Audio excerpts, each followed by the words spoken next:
নমস্কার বন্ধুরা, অনলাইনে লুডো গেম খেলে 5 লাখ টাকা হারিয়ে আত্মহত্যা করেছে হায়দ্রাবাদের একটি যুবক।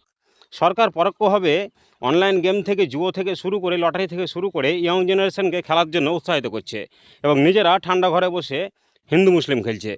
এভাবে খেলতে খেলতে বছরের পর বছর পার হয়ে যাচ্ছে এবং নতুন কোনো টিম আসছে, তারাও নতুন কোনো খেলা খেলছে। এই জুয়ো থেকে শুরু করে, অনলাইন গেম থেকে শুরু করে, লটারি থেকে শুরু করে এত ব্যাধি নিয়ে আমরা কিভাবে আবার বিশ্বগুরু হব?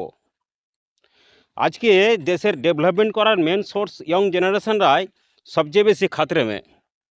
তাদের নেই কাজ, নেই চাকরি, নেই ডিগ্রির দাম, অথচ অনলাইন গেম থেকে শুরু করে, লটারি থেকে শুরু করে এই সমস্ত বিষয়গুলোই সবচেয়ে বেশি টার্গেট করা হচ্ছে ইয়ং জেনারেশনকে।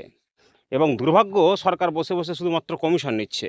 এবং আমাদের আরও দুর্ভাগ্য, আমরা যাদেরকে হিরো বানিয়ে রেখেছি, সে ফিল্মের জগতেরই হোক, সে খেলার জগতেই হোক, তারা এইসবের প্রতিবাদ দূরে থাক, উল্টে তারা প্রমোশন করতে চলে আসছে।